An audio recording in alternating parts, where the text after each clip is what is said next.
So I'll get started. I'm going to brush through a little bit of it because it was like some of it was like more for marking criteria purposes, not really informative purposes, because I'm reusing some of these slides. So I'll begin with my one. So that's the full name of it. So robust FPGA-Centric CNN. Basically what it means is that I need a good machine learning algorithm to run on an FPGA, and I want to use it on GPS denied drones. So like drones that don't have GPS, they want to use the camera to see where they are. So my supervisor's Matthew Souza. So I guess like the situation that you might find yourself in if you're a drone is you can see what you're above, but you might be like, where am I in terms of everything else around me? And this is a problem that like some people obviously have. There are companies that actually work on this. What's different, I guess, about my project is that most companies would opt to use something like a Jetson or like a GPU-based solution, just because it's easy and pretty industry standard, and except the growth of GPUs is like much faster than FPGAs in terms of compute, like in the recent years, at least for like something that would fit on a drone. And so there's like pros and cons of both, but I won't go too much into that. But the main gist is that mine's a little bit different to what currently exists because I'm doing it on an FPGA. The concept of this localization isn't like necessarily new. And so yeah, that's the goal. It's like you want to have that picture and the drone needs to know like, where am I given a reference image, right? And that could be, I estimated the pixel coordinates, but it could be easily translated into like GPS coordinates or whatever you wanted to do. And so I started off, that's basically what I just said, that there's a few traditional approaches. CNNs are a good one to do. And I changed my approach a few times. I was initially going to use the university hardware, and I was like, that's a bad idea, because it wasn't really going to work very well with, well, it just would be very hard. So a traditional approach might be where you're not using a neural network, you're just using a kind of like a feature recognizer, which is, I guess there's likenesses, but not really. It's just going to learn points, it's going to learn groups of pixels, and it's going to like basically hard code that. It has no sense of generalization. And basically that's not super ideal. I tested that out and just wasn't very robust to do. It's fast, but not really robust. Basically, if like a bomb hit a building, it's not going to recognize the building. That's kind of like what would be bad about that approach. And then so I swapped from like what the university would have, they have something like this, to something like, I bought one of these because these are the same price but have roughly double the performance, because these are an Ultrascale Plus FPGA. It's just it's just better, but in Australia they're the same price for some reason. So I don't know why that is. And so just for comparison, so some platforms I might compare to, so there's different kind of solutions to do graphics processing, like a CNN. So CNN's convolutional neural network. That's basically just like image recognition. Typically, you can think of it like that.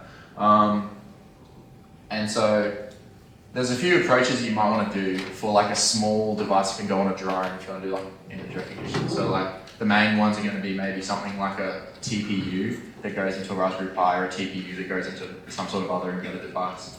The industry standard basically is like a Jetson, because NVIDIA's chips, they have such a big company that they can like grow their chips and like the performance really fast compared to other companies. So basically the performance of these are, and you can see, so like the KV2CC, which is what I'm using, is actually like quite older, like a few years older. And then the Jetsons will have new ones coming out as well, obviously. But if a new FPGA-based system were to come out now, it might be more competitive with the Jetsons. But as it is now, basically all of the smaller FPGAs are kind of like left behind in performance somewhat relatively compared to the Jetsons. The Jetsons are just getting updated like way more frequently. So that's just like something to note as to why someone might use an FPGA or not. I've specifically gone with an FPGA because of like the thesis requirement that I use an FPGA, and it makes my research like different. So I just wanted to clarify that, because some people obviously be like, why don't you just do this on a Jetson? And the answer is in industry, you probably might want to do it on a Jetson, probably. But there are reasons why FPGAs are sometimes good, and I'll come to that. That's just some comparisons, but basically, oh, sorry, that's not comparisons. I should note that when you use an FPGA, like the FPGA that I've used,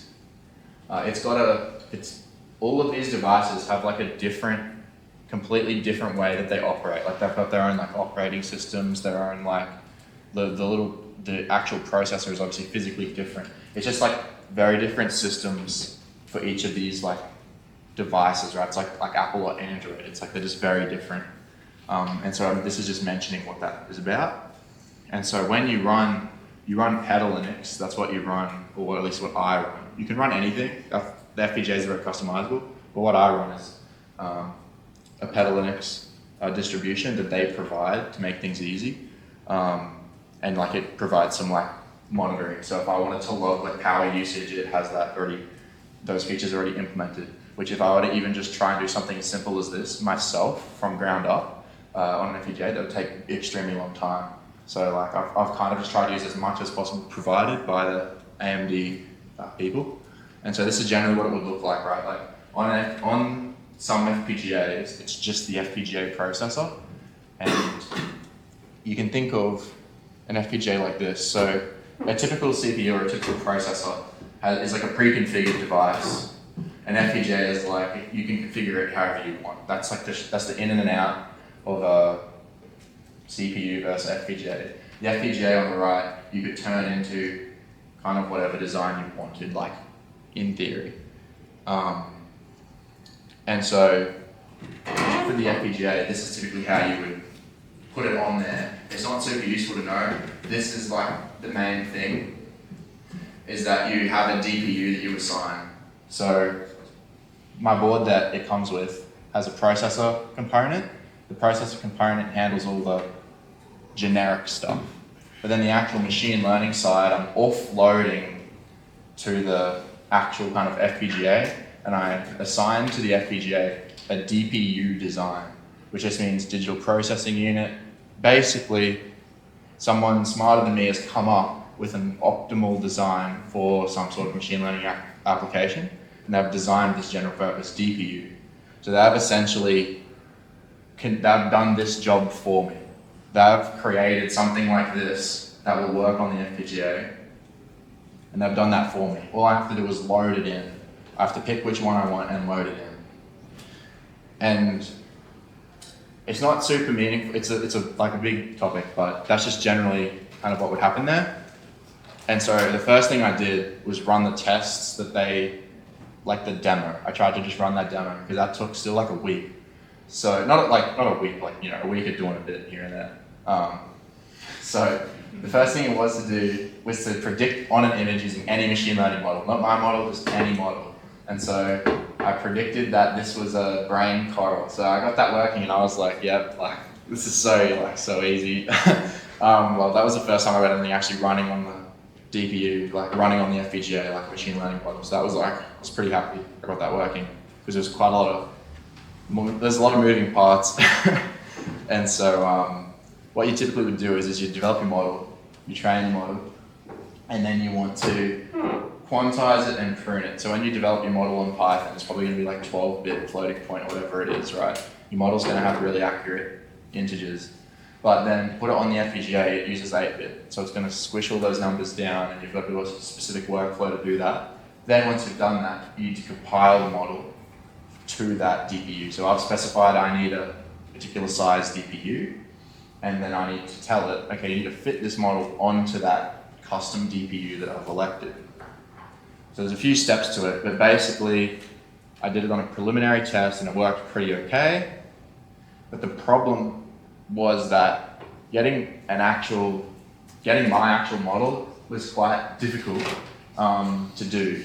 And in order to do that, you essentially declare, like on the right hand side, I declare like my model. And then, so like here, you have essentially, I'm just like showing you this reference. You have to use this Vitis AI library they've got separate to your project to compile it. Like you have to compile it using their Docker container stuff. If you ever want to do this, you've got to keep that like completely separate to your project. So this compilation step of actually getting the model onto the device for the first time you do that is like quite challenging. And so one of the challenges you might encounter is my initial model at the very end of the model. So imagine a big long pipeline of things that the model does. And this is like broken down at the very end. You've got like a particular layers of your model, right? Like bits of it. This one here, on my first attempt, didn't work. That's why it's red. And the reason for that is that this isn't supported. I compiled the model, right? It compiles successfully, and it's like, yeah, I compiled all good. But it's actually not all good. You have to inspect it and check that none of these are red, basically. Because what it means is that it can compile it, but it like just omits the layer if it doesn't know what it is, which is like this red one.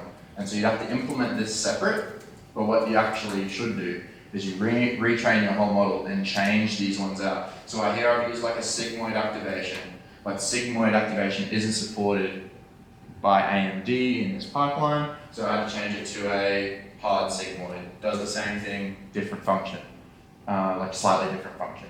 And then it's blue. Basically blue means good, runs on the GPU. And so there's like lots of these little steps on this compilation pipeline. I just kind of wanted to show a little bit of it. But this is more interesting. So how do I actually test like the model? So I developed this way of testing. So I have on the right hand side, that's the actual like FPGA. I have it plugged in via Ethernet to my computer, and then I talk to it. So Ethernet for file transfer, and I use like a little USB. So that's like this. I use that one to just talk to it like over the shell. And then I've got the Ethernet plugged in, doing file transfer. And what I'm doing here is this is a software emulator on my computer where I'm emulating that it's on a drone. So the FPGA board thinks it's on a drone because it's getting shown that square, and it thinks that it's the X. And basically what happens is that the simulator sends that to the FPGA. The FPGA, so that ML gets run on the GPU, so that's the blue one, it's really quick. And then it sends it back, because it's like talking over this Ethernet connection, which is orange. Comes back, estimates where I am. The drone says, I think I'm here. This is like go right or go left. It goes right or it goes left. And it's got to go between all the points. And you can see that when you actually run it on the hardware, there are inaccuracies. And that's why it doesn't quite go to the points. Like it's a bit off, right? And so that's kind of like one way I can measure, I guess, general inaccuracy. Because I need to run lots of different simulations at the end of the day to test whether it will work real work, because you don't really want to put it up in the sky if it's not going to work. And so this is like just like a quick video. I'm not going to show all of it. It's just like, you get the general idea, right? Like it's a simulation. The drone, wants to go wherever it's going. I'm pointing at some stuff, but you get the idea, right? Like the drone's trying to go somewhere, and the software is tricking the drone into thinking it's really flying. And so that's how I like test that stuff. And so then, how do I actually make the model better? Because right now it's basically only using that singular image and lots of small versions of it to learn from, which isn't realistic to the actual environment. So what I used is this new Google Flash model. And so this is my typical image I've been using for training. So I generated a couple hundred of images on the right-hand side, which I'm able to do. I have like a few prompt templates, mixes all of them together so that I've got a potential 10,000, 100,000 different prompts. It just randomly elects the prompts.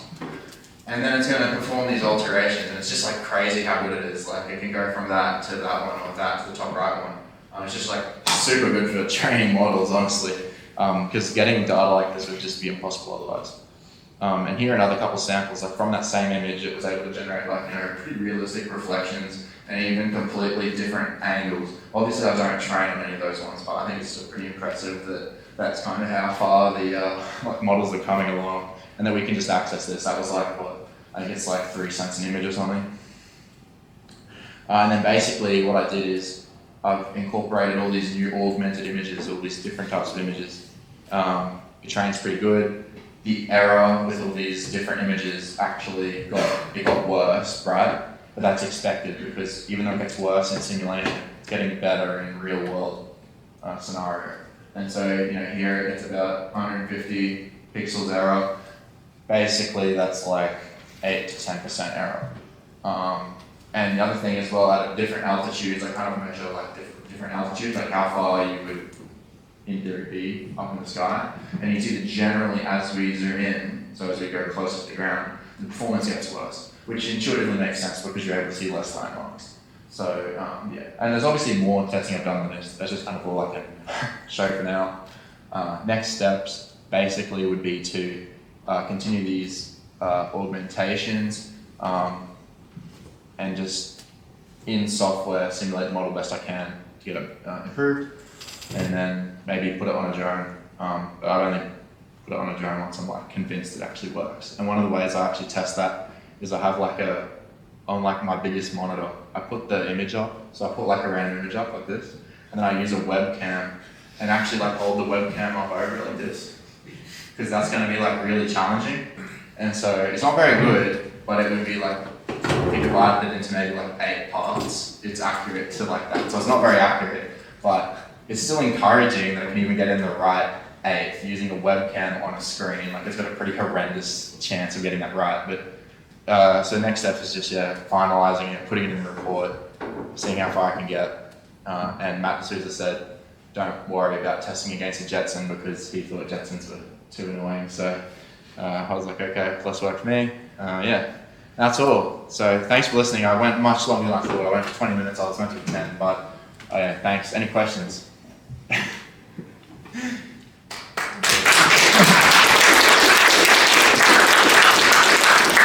If there's no questions, there is a question? Yeah. So you said you have to like compile your Python code for the DPU, right? Mm-hmm. I noticed you use PyTorch for that. Yeah. Like, does that process of compiling from Python to DPU only work for certain Python packages? Like if I were to use like some random Python package, would that still work with the compilation process? You basically just use PyTorch. Some TensorFlow is supported, so if I go back to, might be one of these. I think here, it might say TensorFlow. There's a particular graph, I don't know if it's here. I don't think it is. But basically, there's another graph on that documentation that looks sort of like the grey one, and it's a bit taller.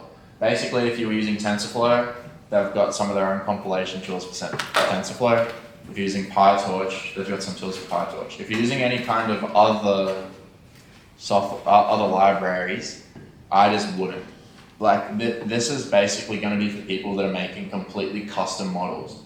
Like if you can load in other people's models and everything, sure, but you've got to have it in like PyTorch or something like that. Like you've got to basically have this representation of it, which looks like you've got to have some sort of representation like this. If you don't have this, as long as you have this and the actual compiled model, so like the PyTorch file, the TensorFlow checkpoint file, and you've got that, then you can work it out. But if you don't have this or something like that, you're basically cooked, it's not going to work. And the reason for that is this is essentially what it's going to be. This architecture is what it is, how it knows what to do. And so when you compile it, what it looks like is, let's say for when I use PyTorch, when you train in PyTorch, you'll get a .pth file. So you'll do your epochs of training, and it'll say, number 1, 2, 3, 4, 5, whatever. I go to 20. So my 20th version, whatever one I elect, that's the epoch 20.pth. So it's a PyTorch weights file. And then from this, I need to turn that into an XModel file. XModel is like a generic model format that supports a lot of different things. So what you do is you turn it into this XModel format, and to do that, you use, that's the Vitis, so I'm going to say it, Vitis AI that AMD has. That's that thing I was saying that's separate. You have to clone that GitHub, make sure you're on version 3, not on any other version it won't work. And then I got a custom script that I run, and it takes that .pth, which is like the PyTorch file, turns it into the XModel. Then you run a quantization script on the XModel, which turns it from you run it at the same time sort of, but you end up with an XModel that has got 8-bit weights. Then you can compile the XModel file, and you run a command to blah, blah, blah, compile XModel file to DPU design 4000. And then it'll say, okay, cool, I'll compile it. Then it compiles it, and then you need to check. So you run an inspect program, you inspect your compiled XModel, and then that gives you that stupid graph with the blue circle or the red circle, and tells you if it's all blue, then it's good. If there's any red, like bad. And yeah, so that's like probably the worst and hardest part of this. I could speak probably half an hour on just that. But yeah, and that's I mean, like, that's probably the hardest part of this whole process. But yeah, so any other questions or yeah, I'll say quickly. Yeah. Like utilization wise, do you need an FPGA that chunky? Because that's fairly substantial resource. Yeah, we good can question. run it on the Yeah. So like, I definitely am gonna like try running it on like a Raspberry Pi, for example, run it on different GPUs, just like whatever I've got access to see really, because this model runs like super easy, it's like a small model, and it can run on basically anything. So I think the FPGA like relatively kills this, like, but it doesn't kill it. It's like runs about 30 frames a second, but I think you get more out of it. Measuring the utilization is very hard because the FPGA doesn't intuitively have something to like measure the utilization. So what I'm going to basically do is I think I'll have to keep throwing in models at the compiler, and eventually the compiler will try to do it, and it'll say like, I can't do this. It's just like too big and won't fit. And so what I'm thinking is that my idea of getting a better FPGA was to be safe, that it would work, and these UltraScale Plus FPGAs actually support this compilation process. A lot of FPGAs doesn't even, this process would be possible. And then the other thing is basically that I can essentially just try bigger and bigger maps until eventually the map doesn't fit. And then that way I can say, oh, I covered actually. I can just say that it's, allows me more wiggle room. Yeah, but That's all.